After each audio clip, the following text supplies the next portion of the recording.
पिछले भाग में आपने देखा कि संध्या अपने मरे हुए बेटे को वापस लाने के लिए शंकरा अघोरी के पास जाती है, जिसके बाद दीपक की आत्मा वापस तो आ जाती है पर वो आम इंसान जैसी नहीं होती। एक रात जब संध्या ने अपने बेटे को कुत्ते का मांस खाते हुए देखा तो वो तुरंत समझ जाती है कि उससे बहुत बड़ी गलती हो गई है। जिसे वो लेकर आई है वो उसका बेटा दीपक नहीं बल्कि कोई और है। और अब भी वो सामने बैठे दरिंदे में अपने बेटे को देख रही थी। वो बाजार से और मांस लेकर आती है और दीपक के आगे रख के अपने कमरे में चली जाती है। दिन ब दिन उसकी भूख इतनी बढ़ जाती है कि वो घर का सारा खाना खत्म कर देता है, जिसके बाद संध्या उसके लिए रोज मांस ला लाकर तंग आ जाती है। एक दिन संध्या छुपकर देखती है कि सारा मांस जमीन पर पड़ा हुआ है और दीपक उसे किसी जंगली जानवर की तरह खा रहा है। दीपक ने वो सारा मांस एक ही झटके में निकल लिया और उसकी भूख नहीं मिटी थी, उसे और मांस चाहिए था। उसे इस हालत में देख संध्या बहुत डर जाती है। वो संध्या की तरफ मुड़ता है और गुर्राते हुए कहने लगता है, मुझे और मांस चाहिए, मुझे और मांस चाहिए, मुझे बहुत भूख लगी है। संध्या गुस्से से कहती है, कहां से लाऊं मैं और मांस? अब और नहीं मिलेगा। नहीं मिलेगा, नहीं मिलेगा तो ठीक है, मैं तुझे ही खा जाऊंगा। तेरी बोटी बोटी चबाने में मुझे बहुत मजा आएगा। दीपक बेटा, मैं तुम्हारी माँ हूँ, तुम मुझे कैसे खा सकते हो? होश में आओ बेटा, मैं तुम्हें डॉक्टर के पास ले जाऊंगी, तुम ठीक हो जाओगे। दीपक की आंखों का कलर बदलकर लाल हो जाता है, जिसे देख संध्या और डर जाती है। मैं तेरा बेटा नहीं हूँ, मेरे लिए तू मांस और हड्डी से बना एक इंसानी ढेर है। तेरे खून की महक मुझे ललचा रही है। मन तो करता है कि तुझे अभी के अभी खा जाऊं, पर अगर मैंने तुझे खाया तो मेरी खुराक कौन पूरी करेगा? अगर तुझे मेरे पेट में नहीं जाना है तो जल्दी मेरी भूख को शांत कर, वरना उसकी हंसी सुनकर संध्या की रूह कांप जाती है। वो डर के मारे उसकी हाँ में हाँ कर देती है। ठीक है, ठीक है, मैं अभी तुम्हारे लिए और मांस मंगाती हूँ, छोड़ दो मुझे। संध्या दीपक को और मांस लाकर देती है, जिसके बाद वो मांस लेकर दरवाजा बंद कर देता है और कमरे के कोने में बैठकर उसे बड़े मजे से खाने लगता है। तभी संध्या चुपचाप अपने घर से बाहर निकलकर सीधा शंकर अघोरी के पास पहुंच जाती है। बाबा, उस दरिंदे से मेरी जान बचा लीजिए, वो मेरा बेटा नहीं है। घबराओ मत, कई बार ऐसा होता है कि ताकतवर आत्माएं अपने घेरे से बाहर आकर दूसरी आत्माओं की जगह ले लेती है। दीपक की आत्मा की जगह कोई और आत्मा उस अंधेरी दुनिया से बाहर आ गई है, जिसने तुम्हारे बेटे का रूप धारण किया है। तो अब इसे कैसे रोका जाए बाबा? आने वाली अमावस्या तक तुम्हें उसे मन मर्जी का मांस खिलाना होगा, नहीं तो वो तुम्हें खा जाएगा। पर बाबा, अमावस्या आने में अभी पूरे 15 दिन बाकी है और मैं इतना सारा मांस कहाँ से खिलाऊंगी? पहले ही मैंने अपना सब कुछ खो दिया, मेरे पास अब जेब खर्च तक के लिए पैसे नहीं बचे हैं।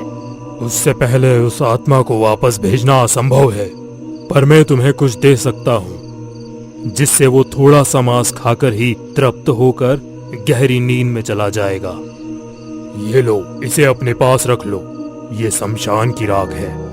इस राख को मंत्रों से सिद्ध किया गया है, तुम इसे उसके खाने में मिला देना, इससे वो कुछ घंटों के लिए गहरी नींद में चला जाएगा। संध्या अघोरी बाबा की बात मानकर घर वापस आ जाती है और जैसे ही वो दरवाजा खोलती है तो उसकी आंखें फटी के फटी रह जाती है।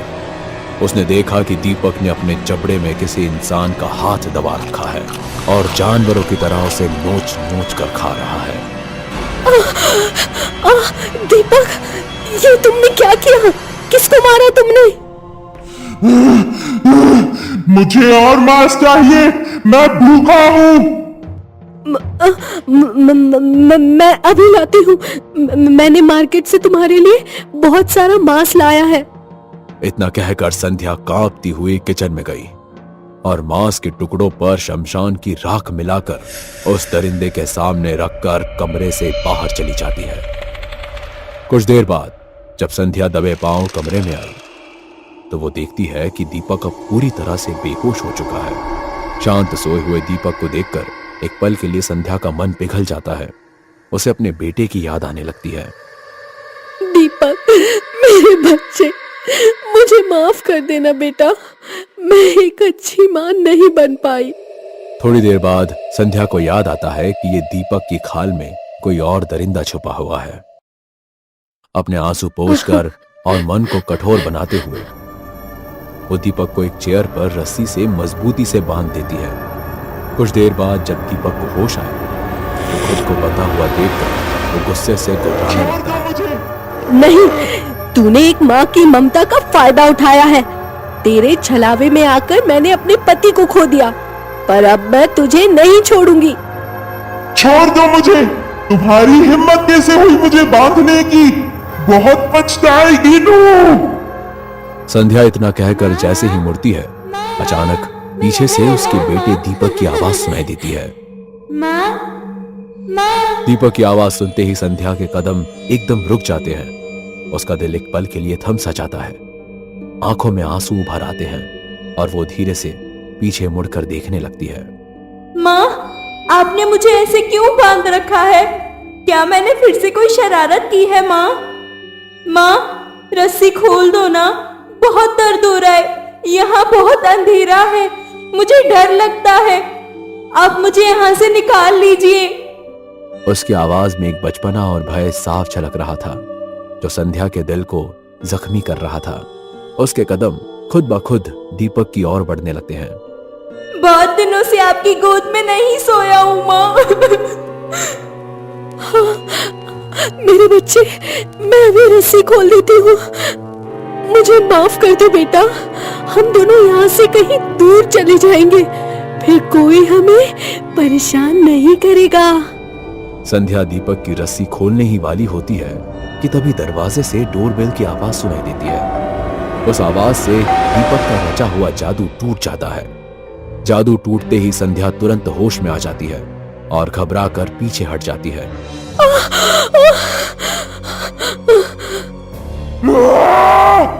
रस्सी खोल दे वरना तुझे मार डालूंगा। खोल रस्सी।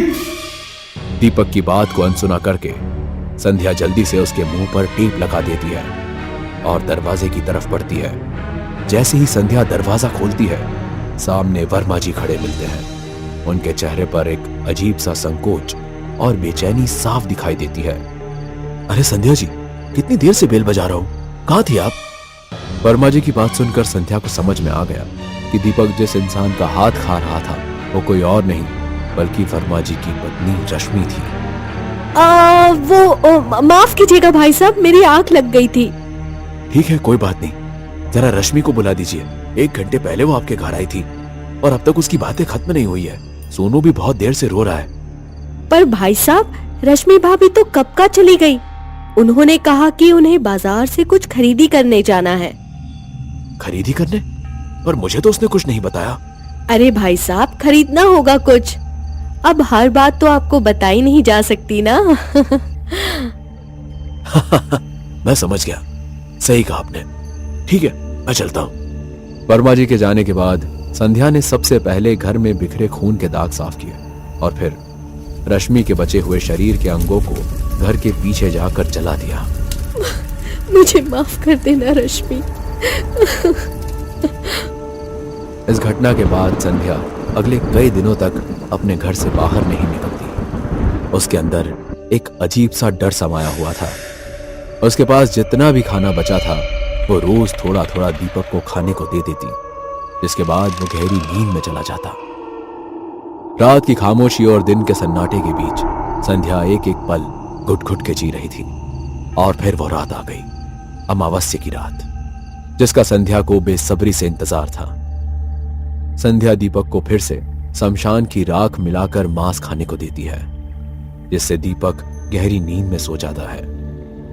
संध्या दीपक को साथ लेकर अपनी कार से अघोरी बाबा के पास पहुंचती है। तभी वही अनजान आदमी अचानक संध्या के सामने आ जाता है। मैंने तुम्हें आगाह किया था, लेकिन तुमने मेरी बात नहीं मानी और अब पछता रही हो। अगर अब भी नहीं मानोगी तो आगे पछताने की हालत में भी नहीं रहोगी। संध्या फिर एक बार उस आदमी को नजरअंदाज करती है और आगे निकल जाती है। अघोरी के पास पहुंचते ही संध्या ने देखा कि अघोरी ने विधि की सारी तैयारियां पहले ही कर रखी थी। जैसे ही संध्या वहां पहुंची, अघोरी ने दीपक को एक घेरे में बैठाकर विधि शुरू की। पर विधि शुरू होने से पहले ही दीपक ने अपनी आंखें खोल दी और एक झटके में संध्या का गला पकड़ लिया। छोड़ दो मुझे। तुझे क्या लगता है तू मुझे यहाँ लेकर आई है? नहीं, मैं तुझे यहाँ लेकर आया हूँ। तुझे तो पहले दिन ही कच्चा चपा जाने का मन था मेरा, पर जब मैंने तुझे छुआ तो तेरे पेट में पल रहे बच्चे की धड़कनें मुझे सुनाई दी। मैंने सोचा कि कब तक ऐसे रूह बनकर भटकता रहूंगा। इस लोक में जीने के लिए शरीर की जरूरत भी तो है, और इसीलिए मैंने तुझे जिंदा छोड़ दिया। अब ये तांत्रिक मंत्र बोलकर मुझे तेरी कोख में भेजेगा और मैं फिर से एक नए शरीर के साथ जन्म लूंगा। ए तांत्रिक, मंत्र बोल। मैं ऐसा हरगिज नहीं करूंगा शैतान। दीपक संध्या का गला दबाने लगता है, जिसे देखकर अघोरी उसकी बात मानने के लिए राजी हो जाता है। उसे छोड़ दो दुष्ट, मैं तेरी हर बात मानने को तैयार हूं। इतना कहकर अघोरी ने मंत्र पढ़ना शुरू कर दिया। मंत्र पढ़ते ही तेज हवा के साथ कुएं से 2 रूहें बाहर निकलती हैं और हवा में तैरने लगती है।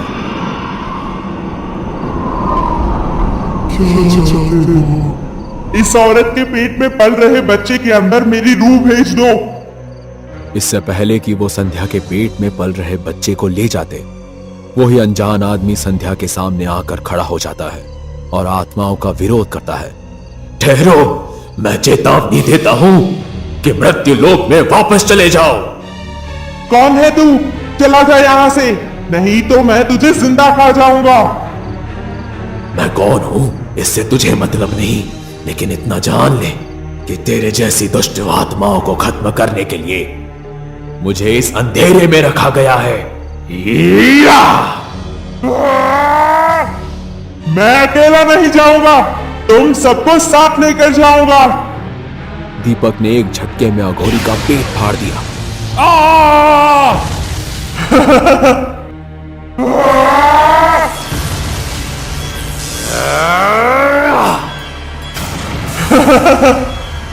अब तुम्हारा अंत निश्चित है दुष्ट। तू मेरा कुछ नहीं बिगाड़ सकता, मैं तेरे मांस की एक एक बोटी खा जाऊंगा। तभी वो अनजान आदमी मंत्र पढ़कर दीपक पर पवित्र जल छिड़क देता है, जिससे उसकी रूह तिनकों में बिखर जाती है।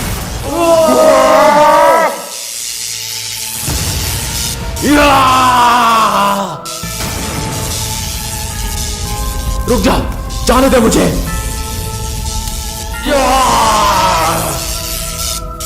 छोड़ दे मुझे। उसके बाद बाकी की रूहें भी एक शब्द से कुएं के अंदर चली जाती है और पूरी जगह एकदम शांत हो जाती है। इसके बाद वो इंसान संध्या के पास आता है और उससे कहता है, डरो मत, मैं तुम्हारे बच्चे को सुरक्षित रखने के लिए यहाँ हूं। मुझे माफ कर दीजिए बाबा। सदा खुश रहो, इंसान अपने कर्मों के अनुसार ही फल पाता है। सब विधि लिखित है, इसे बदलने जाओगे तो अंजाम बुरा ही होगा। संध्या को अपनी गलतियों पर पछतावा हुआ और इसके बाद उसने अपने पति की हत्या के जुर्म में खुद को पुलिस के हवाले कर दिया। हेलो दोस्तों, अगर आपको ये वीडियो पसंद आई हो तो इसे लाइक और शेयर करें। ऐसी ही वीडियोस देखने के लिए हमारे इस चैनल को सब्सक्राइब करें। तो मिलते हैं अगली वीडियो में, तब तक के लिए नमस्कार।